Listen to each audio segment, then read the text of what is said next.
No country would find 173 billion barrels of oil in the ground and just leave them there. Joe Biden is now the president-elect, and Justin Trudeau is already trying to get a pipeline pushed through. Yes, Justin Trudeau and the government is siding with Donald Trump on a major climate change policy, the Keystone XL pipeline. So first up, before I get to the clip, actually I got a couple clips to show you. This is the Keystone XL, this green line here. Goes through Montana, South Dakota, Nebraska. This is a pipeline that Barack Obama, at the very end of his term, he stopped, he rejected. And then, as you see here, Canadian Prime Minister Justin Trudeau expressed disappointment. Pipeline won't proceed. And then Donald Trump, once he won election, restarted it. Trump administration gives approval for Keystone XL pipeline. So he restarted it immediately back in 2017. And then it took, some approval, some years. But January 22nd, 2020, he gave the approval for the pipeline. But luckily, the Keystone pipeline stays blocked in U.S. Supreme Court order. So the pipeline is now blocked for any construction up until the year 2021. Now, this is where we get to Trudeau's Foreign Affairs Minister and his comments on climate change and Keystone XL. There's a lot of similarities about inclusion, fighting climate change, energy, jobs. I think we'll be working very well together. There are some potential bumps in the road, Keystone XL being one of them. I know that the president-elect has said he would rescind that permit. Certainly the premier of Alberta yesterday was trying to get some commitments for at least a conversation with the president-elect. Will Canada be making that case to him that it perhaps still should go ahead? Oh, definitely. I mean, this is top of the agenda. Sure. We're going to be making our case, saying that Canada is the most reliable energy supplier to the United States, predictable. We've been working together for decades now. It's all about energy security in North America.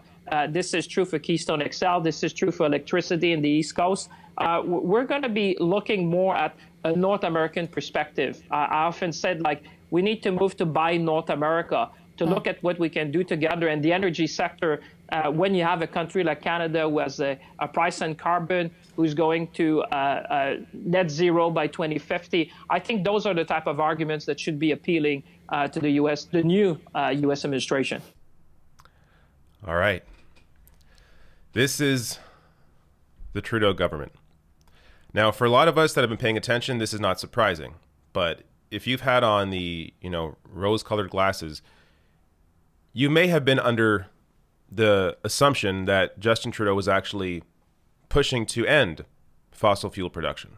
But no, they're trying to get a pipeline pushed through that Donald Trump supported while Barack Obama rejected it. And Joe Biden also expected to reject the Keystone XL pipeline. But clearly, Justin Trudeau's government going to try to push this through here. Now, before I get to some of the history on what Trudeau has done and what he has said, and also what the government could be doing when it comes to taking care of actual blue-collar workers in the fossil fuel industry, I just got to bring up Canadian media here.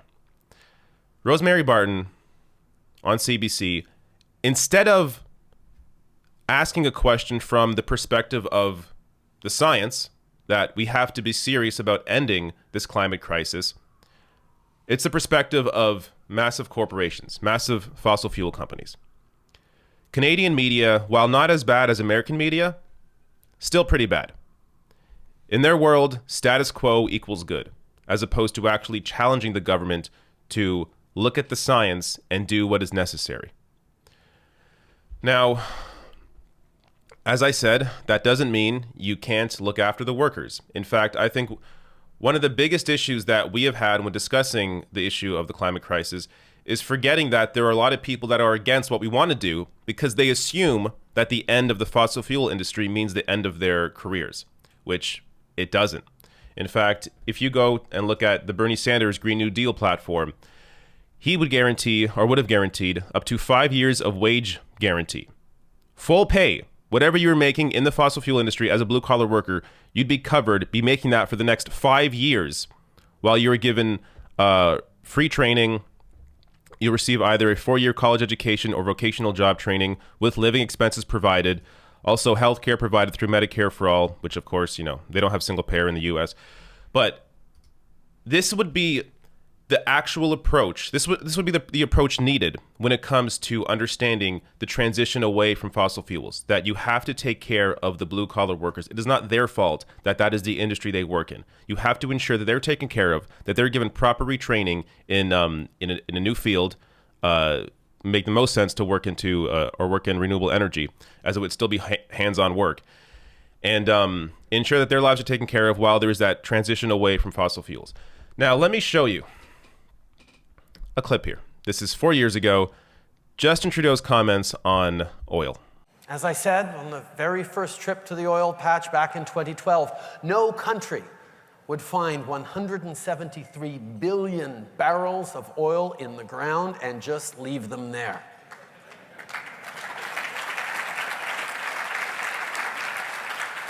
The resource will be developed. Our job is to ensure that this is done responsibly, safely, and sustainably.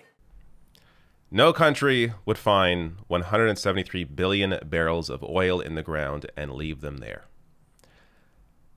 The most hilarious part about that clip is that he ends it by saying, well, we must do it sustainably. Yes, we must take out 173 billion barrels of oil out of the ground sustainably. This is everything when it comes to the approach that Trudeau has taken to the climate crisis. Pretend it's an issue, while at the same time not taking the steps necessary to actually deal with the problem.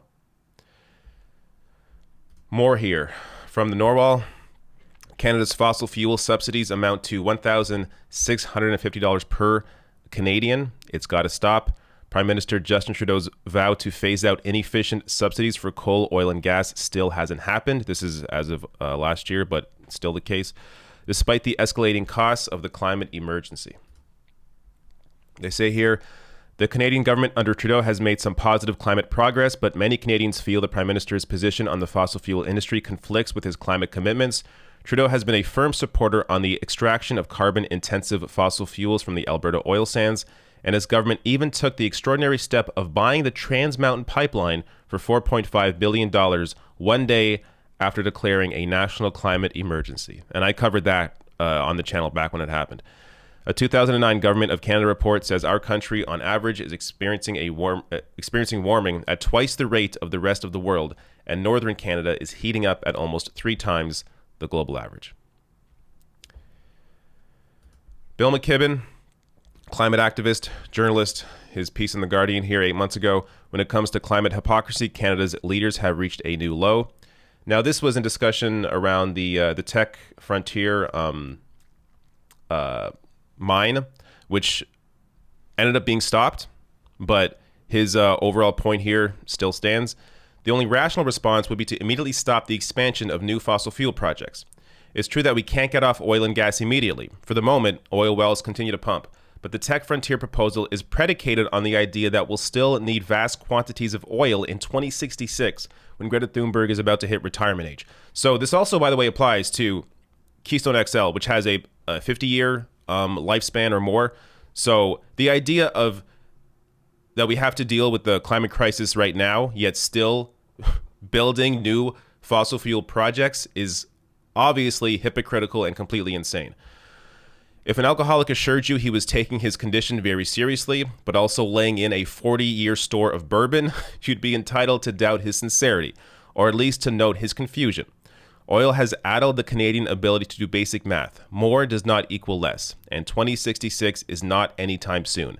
An emergency means you act now.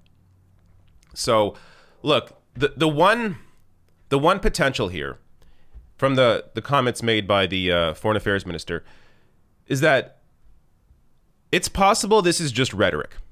And they know about, I'm sure they know of the Supreme Court order that's blocking the construction.